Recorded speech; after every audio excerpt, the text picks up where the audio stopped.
வணக்கம் வணக்கம் நண்பர்களே, நான் உங்கள் அரேஸ் ராபி ஃப்ரம் மாஸ்டர் மைண்ட்ஸ். இன்னைக்கு நம்ம பார்க்கக்கூடிய topic third world war history repeats அப்படின்னு சொல்லுவாங்களேங்க. ஆல்மோஸ்ட் இந்த டேபிள பார்த்தீங்கன்னா உங்களுக்கே புரிய வரும். ஒருவேளை மூன்றாம் உலக போர் நடக்க போகிறதா, அதை தான் நம்ம விலாவரியா இதற்கு முன்னால் நடந்த நிகழ்வாக இருக்கட்டும், இப்போ நடந்து கொண்டு இருக்கிற நிகழ்வாக இருக்கட்டும், எல்லாத்துக்கும் ஒன்று போய் என்ன இதில் கூடிய சிமிலாரிட்டிஸ் அப்படின்னு வச்சு மூன்றாம் உலக போர் நடக்க போதா அப்படின்னு பார்க்க போகிறோம். 1938 வேர்ல்டு கப் ஃபுட்பால் நடந்தது ஃப்ரான்ஸில் நடத்தினாங்க. அதே இந்த பக்கம் பார்த்தீங்கன்னா 2018 வேர்ல்ட் கப் ஃபுட்பால் வின் பண்ணது பார்த்தீங்கன்னா ஃப்ரான்ஸு. பட் ஆனால் ஹோஸ்ட் பண்ணது ரஷ்யா தாங்க. ஏதோ ஒன்று ஃப்ரான்ஸ் அந்த இடத்துல இடம் பிடிச்சிருக்கு. அதை தான் நம்ம பார்த்துக்கிறோம். நம்மளோட கணிப்புப்படி ஏதோ ஒன்று 1938 ஃபுட்பால் ஃப்ரான்ஸில் நடந்துச்சு.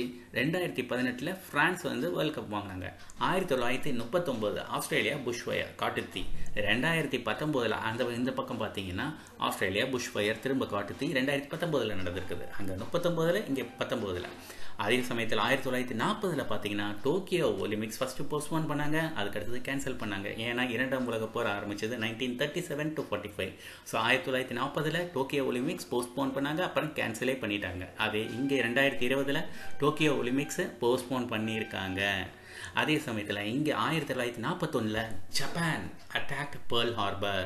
ஸோ ஃபர்ஸ்ட் வெடிக்குது ஆரம்பிக்கிறாங்க, பெரிய லெவலுக்கு இதாகுது, ஜப்பான் உள்ள நுழையிறாங்க 1941.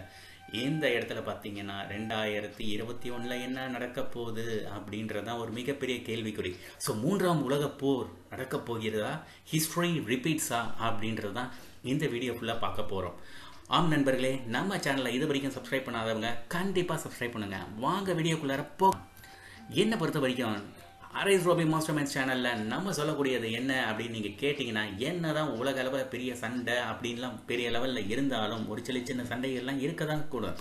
ஆனால் என்னை பொறுத்த வரைக்கும் நீங்கள் கேட்டிங்க அப்படின்னா இன்னொரு உலக போர், அதாவது கையில் துப்பாக்கி ஏந்தி பீரங்கி ஏந்திலாம் சண்டை போடுற அளவுக்கு கிடையாது. அப்போ என்ன மாதிரி இருக்கும் அப்படின்னு என்ன கேட்டிங்கன்னா, இப்போ வேறு லெவலில் எல்லாம் எடுத்துகிட்டு இருக்காங்க. இந்த ஆல்மோஸ்ட் தேர்ட் வேர்ல்டு வார் அப்படின்றது ஒரு 10 இயர்ஸ்க்கு முன்னாடியிலேருந்து ஒரு பெரிய பிரச்சனை ஓடிட்டுருக்குங்க. யூஎஸ் நீயா நானா அப்படின்ற மாதிரி அவங்களுக்குள்ளார ஒரு கோல்டு வாரே போய்கிட்டு இருக்குது. இது எப்படி அவங்களுக்குள்ளார நடந்துட்டு இருக்கிறதுன்றதை பார்ப்போம். ஸோ இப்போ இந்த கோல்டு வார் போயிட்டுருக்கு அப்படின்னு நான் சொன்னேன். இதில் யுனைடெட் ஸ்டேட்ஸ் யார் பெரியவர் இல்லை சைனா பெரியவங்களா அப்படின்னு பார்க்கும்போது யூஎஸோட மிலிட்ரி பவர் இன்றைக்கும் ஒரு பெரிய லெவலில் இருக்குது. ஆனால் சைனாவும் அதுக்கு குறைஞ்சவங்க கிடையாது. பட் ஆனால் யுனைடெட் ஸ்டேட்ஸோட முக்கியமான பவர் அப்படின்னு கேட்டிங்கன்னா financial control of the globe. ஏன்னா இவங்களுடைய ஆயில் ப்ரைஸு, அதாவது டாலருக்கும் ஆயில் ப்ரைஸுக்கும் ஒரு சின்ன சம்மந்தத்தை வச்சுருக்காங்க. எப்போல்லாம் யூஎஸோட டாலர் கம்மி ஆகுதோ அப்போல்லாம் ஆயில் ப்ரைஸு அதிகமாகிட்டு இருக்குங்க. இவங்களுக்கும் அதே சமயத்தில் ஜூயிஷ் பேங்க் அப்படின்னு சொல்கிறாங்களே, ஜூஸ் தாங்க டோட்டலாக ஃபினான்ஸை கண்ட்ரோல் பண்ணுறது வேர்ல்டு லெவல் அப்படின்னு சொல்கிறாங்க. ஸோ இந்த ஜூஸ் அப்படின்றவங்க யார் கைக்குள்ளே இருக்காங்கன்னா யுனைடெட் ஸ்டேட்ஸ்க்கு ரொம்ப ஆதரவாக இருக்காங்க, யுனைடெட் ஸ்டேட்ஸும் அவங்களுக்கு ஆதரவாக இருக்காங்க. கிட்டத்தட்ட 80 வருஷமாக யார் பெரியவங்க அப்படின்னு இருக்கும் போது யூஎஸ் தான் பெரிய ஆள் அப்படின்னு சொல்லிட்டு சைனாவை கூட தூக்கி போட்டு இவங்க பெரிய ஆளாக வந்தாங்க. ஏன் சைனா வர முடியல அப்படின்னா, அப்போ செகண்ட் வேர்ல்டு வார் அப்பயே ரஷ்யா ஒரு அளவுக்கு பெரிய மிலிட்ரி வச்சிருந்தாலும் ஆனால் யுனைடெட் ஸ்டேட்ஸ் அளவுக்கு பெரிய அளவுக்கு எக்கானமியாக வளர முடியலை. ஆனால் இங்கே பார்த்தீங்கன்னா சைனாட்ட ஒரு மிகப்பெரிய பாப்புலேஷன் மேன் பவர் இருக்குது. டெக்னாலஜியில் ரொம்ப கம்மியான ஏதாவது ப்ராடக்ட் வாங்கினாலும் இருக்குது, ஹை லெவலில் சூப்பர்பான மொபைல் வாங்குறதுனால இருக்குது. ஸோ ஆல்மோஸ்ட் நம்ம சைனா ப்ராடக்ட் அப்படின்னு சொல்லிட்டு கம்மியாக இடப்பட்டுறக்கூடாது. அவங்கள்ட்ட நல்ல ப்ரைஸில் சூப்பர்பான ப்ராடக்ட்ஸும் அவங்கள்ட்ட இருக்குது. எல்லாத்துக்கும் மேலே அடாப்டபிலிட்டி, எந்த ஒரு சுச்சுவேஷனுக்கு டக்குன்னு அடாப்ட் ஆகிடுவாங்க. அவங்கள மாதிரி அடாப்ட் ஆக முடியாது. ஏன்னா ஒரு மிகப்பெரிய ஃபேமின், ஒரு வறட்சி அப்படி வரும்போது சின்ன பூச்சிகளை கூட சாப்பிட்டு உயிர் வாழறதுக்கு பழகிக்கிட்டவங்க தான் சைனீஸ். ஸோ அவங்கக்கிட்டேருந்து நிறைய விஷயங்கள் இந்த உலகத்தில் இருக்கவங்க தெரிஞ்சுக்கணும். இதெல்லாம் அவங்க கிட்டத்தட்ட 50 வருஷத்துக்கு முன்னாடியே நம்மளுடைய உணவு பற்றாக்குறை எந்தெந்த சமயத்தில் ஆகுமோ அப்படின்றதுனால இதெல்லாம் உணவாக ஆக்கிக்க முடியுமோ அப்படின்ற ஒரு காலத்தின் கட்டாயத்துக்கு அவங்கள தயார்படுத்திக்கிட்டாங்க. ஒரு அடாப்டபிலிட்டி. அதுக்கு மேலே பார்த்தீங்கன்னா டிசிப்ளின். அவங்கள அளவுக்கு மற்ற கண்ட்ரியில் எதுவுமே கிடையாதுங்க.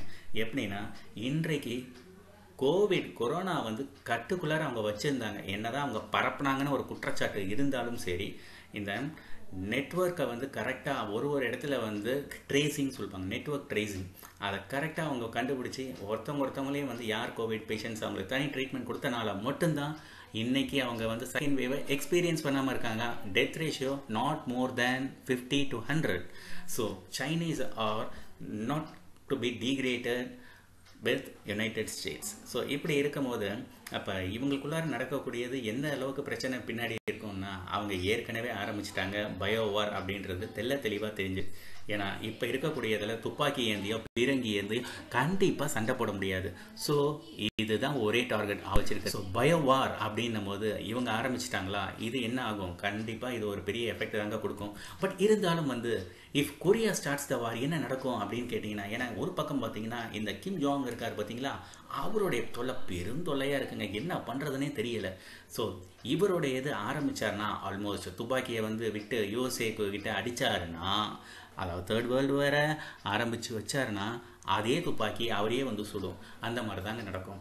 So anyway my dear friends, இந்த கொரியன் வார் வந்து தேர்ட் வேர்ல்டு வாருக்கு வித்துட்டு வச்சுதுன்னா அது ஒரு மிகப்பெரிய எஃபெக்ட். அது அவங்களுக்கே தான் வந்து பாதகமாக போய் அமையும். ஆம் நண்பர்களே, ஆல்மோஸ்ட் தேர்ட் வேர்ல்டு வார் வந்து பார்த்துட்டோம். என்ன அப்படின்னா, நான் சொன்ன அந்த ஹிஸ்ட்ரி ரிப்பீட்ஸ் அப்படின்லாம் தூரம் போட்டுருங்க. அதனால் வந்து கண்டிப்பாக வந்து தேர்ட் வேர்ல்டு வார் வராது. தேர்ட் வேர்ல்டு வார்ன்றது வேறு லெவலில் மறைமுகமாக பயோ வாராக தான் நடந்துகிட்டு இருக்குது. அது ஆல்மோஸ்ட் ஆரம்பிச்சிருச்சு. அது எப்போ முடியுன்றது நமக்கு தெரியாது. இந்த வீடியோ உங்களுக்கு பிடிச்சிருந்தா கண்டிப்பாக லைக் பண்ணுங்கள்.